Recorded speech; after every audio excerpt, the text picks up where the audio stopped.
Voltamos a nossa aula de filosofia do direito, agora tratando um pouquinho, complementando, na verdade, essa noção de direito no direito romano. Então, nesse momento, antes do intervalo, nós estávamos tratando que no direito romano ele era concebido o direito primeiramente como ação. Tem um autor que é o Max Keiser, que ele trata da questão da validade da lei. Que a validade da lei ela perde espaço de acordo com o domínio, com o avançar do direito jurisprudencial.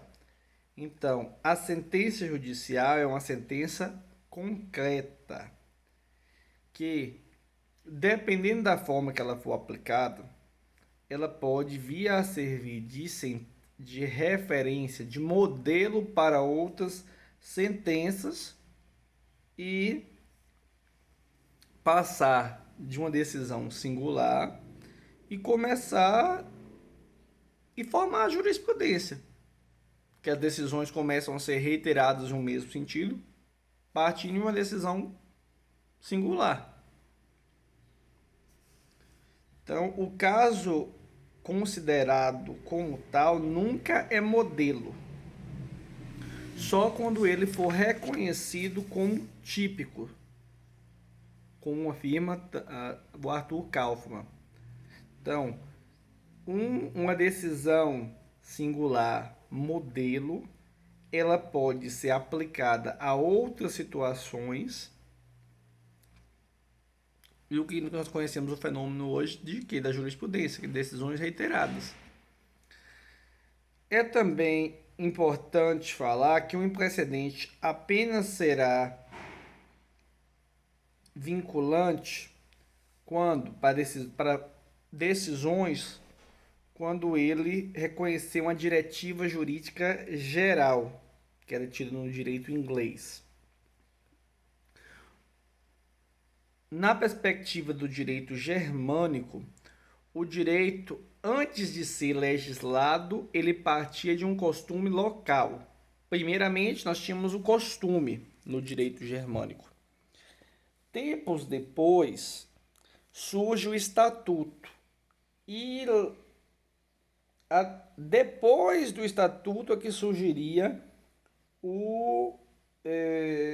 os livros de direito que se tornariam coletâneas para nortear o direito consuetudinário. Os costumes seriam norteados pelo direito bem mais tarde. O primeiro norte, o princípio do direito germânico, ele não era legislado, ele era o costume.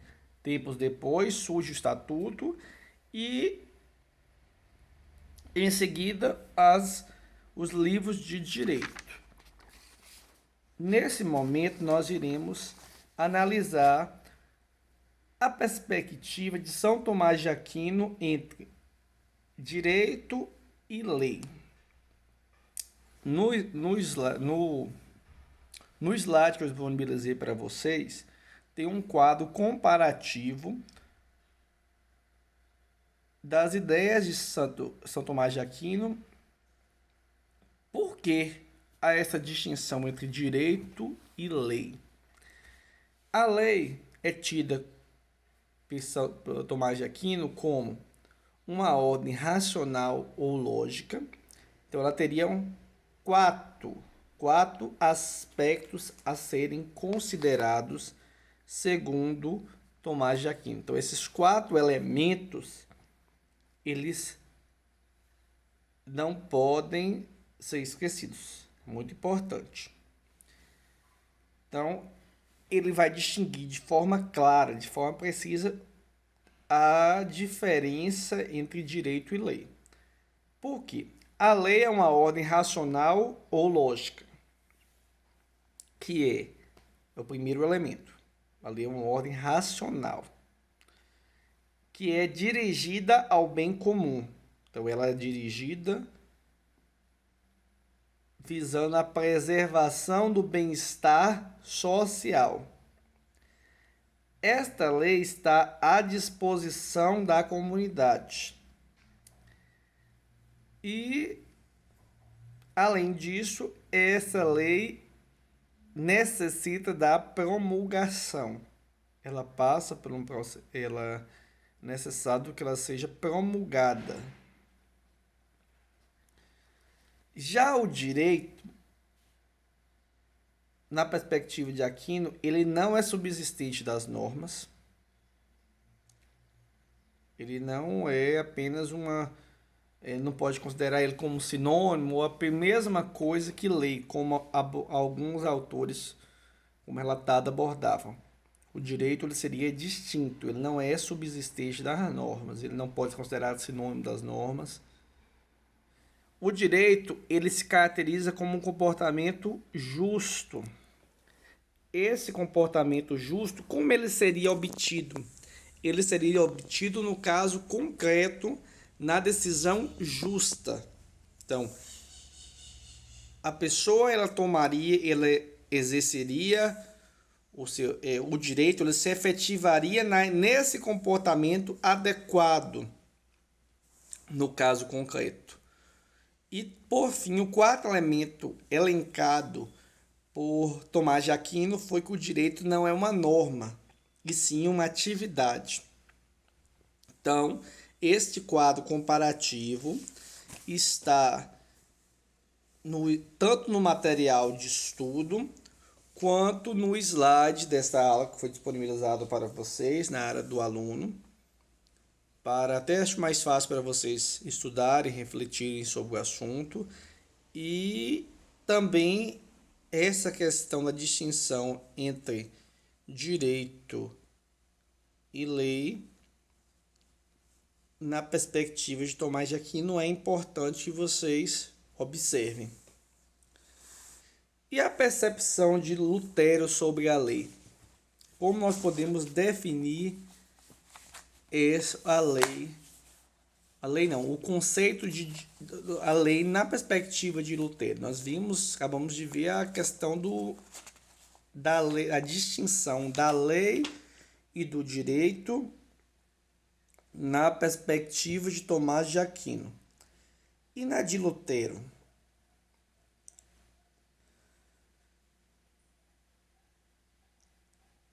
Tomás de Aquino, na perspectiva de Lutero, ele identificava o comportamento justo e a decisão justa no caso concreto. Então, essa perspectiva de Tomás de Aquino que eu tratei com vocês, ela não seria somente não teria como dizer que o direito seria resumido às normas. O Tomás de Aquino estava verificando o direito em sua efetividade, no caso prático. Entenderam? Lutero enxerga a lei de uma forma negativa, distinta do Evangelho. O Evangelho pregava a salvação, ele pregava a bondade, o amor. Já a lei, na perspectiva de Lutero, ela tem um caráter negativo. Por quê? Porque a lei, ela permite que o homem conheça o seu fracasso e o pecado, logo conduzindo ao desespero. Então, a visão apresentada por Martinho Lutero é uma visão da lei negativa, que fornece ao homem a noção de que ele é muito limitado, que ele está acometido de fraquezas, de pecados, e que isso levaria ao desespero, a uma perturbação.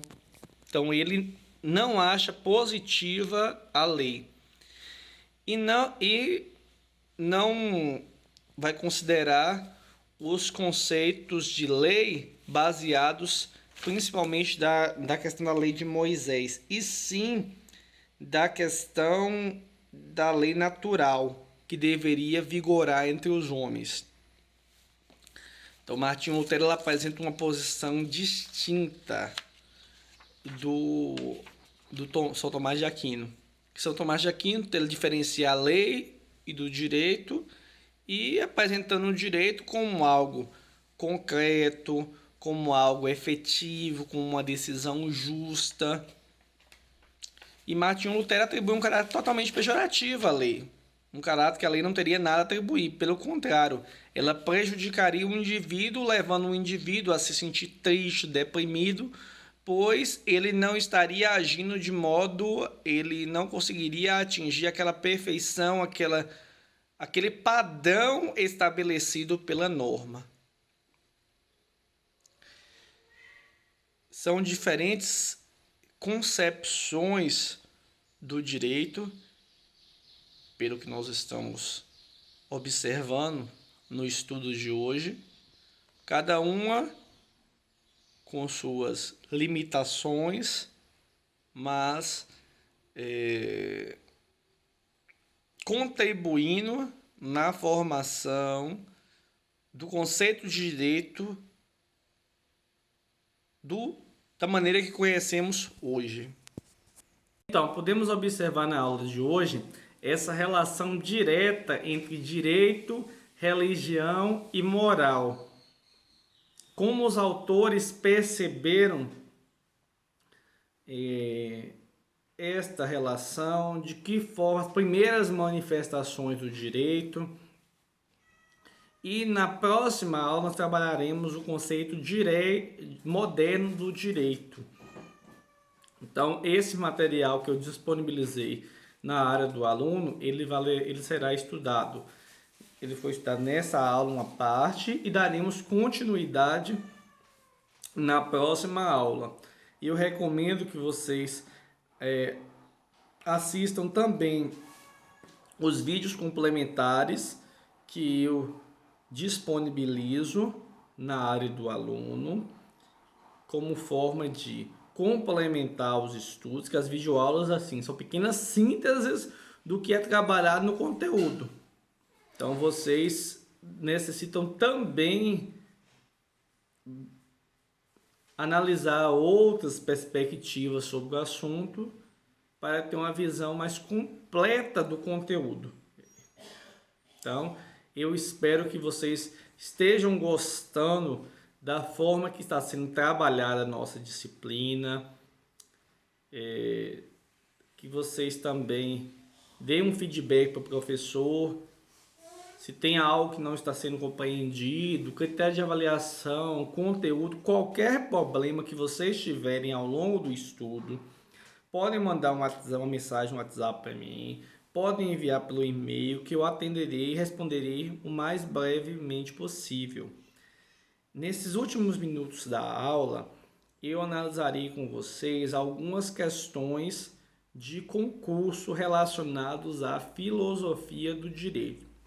Essa questão que eu analisarei, ela será uma questão que trata da relação entre direito e moral. É uma questão aplicada para o cargo de promotor de justiça pela banca da CESP, órgão do Ministério Público. O órgão que aplicou essa prova foi o Ministério Público do Piauí para o cargo de promotor substituto. Uma questão até recente. Olha, a questão, vamos prestar atenção. Primeiro eu vou ler o enunciado para depois nós refletirmos qual a alternativa que pode ser considerada correta e realizar o comentário. Considerando as relações entre direito e moral, assinala a opção correta. Alternativa A. É próprio do direito e da moral o atributo da imperatividade, de modo que tanto o destinatário do comando jurídico quanto do comando moral não apenas que determina que se faça algo, mas também se assegura o poder que se cumpra determinado. É correto afirmar que o destinatário da moral, o campo da moral, ele pode obrigar o indivíduo, o poder de coagir, exigir do indivíduo que se realize algo. Vamos analisar as próximas alternativas. A rigorosa tipicidade dos imperativos morais e jurídicos é uma exigência que permite que se obtenha o respeito às pretensões e às prestações moral e juridicamente válidas. Vamos analisar as próximas questões. Tanto a moral quanto o direito se caracterizam pela espontaneidade e pela insuscetibilidade à coação. Então, essa alternativa ela é importante, ela trata assim dessa insuscetibilidade, que ela não está suscetível, ela não pode ser utilizada a coação. O direito, será que ele não pode ser exigido? As normas jurídicas elas não têm como serem alguém exigir o seu cumprimento? E a última alternativa dessa questão, que é a alternativa D, a norma moral visa de maneira imediata e prevalecente ao bem individual ou aos valores da pessoa. E a norma jurídica, a seu turno, visa ao bem social ou aos valores de convivência. Qual seria a alternativa correta para essa questão que nós estamos trabalhando? Seria a alternativa A, de que o comando moral não apenas determina que se faça algo, mas ele pode exigir que se cumpra.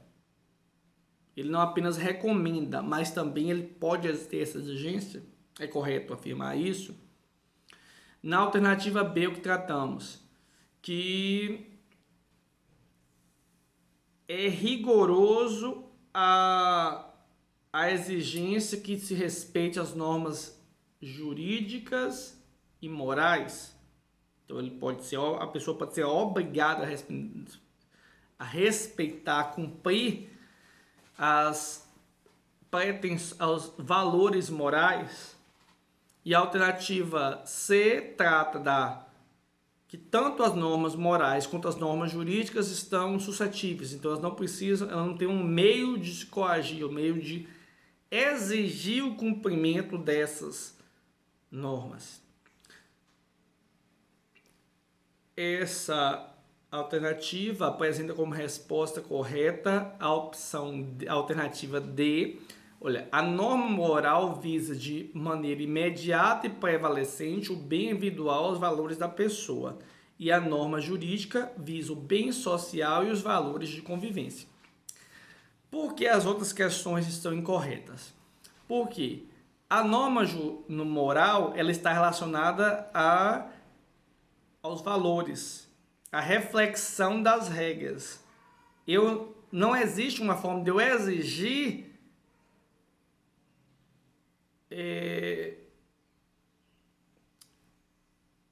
esses valores, que a pessoa respeite os valores morais. Eu posso estabelecer uma sanção para o descumprimento das normas jurídicas, mas as questões morais eu não posso estabelecer uma coação. E não é possível também que eu fale que tanto comandos morais quanto comandos jurídicos estão à disposição da pessoa para ela cumprir se ela quiser. Então a resposta correta é a letra D, porque a moral irá se relacionar aos valores da pessoa e o direito o bem social, os valores de convivência. Então, as normas jurídicas elas contribuirão para nortear a sociedade, para garantir a paz social, para garantir que a sociedade vive em harmonia.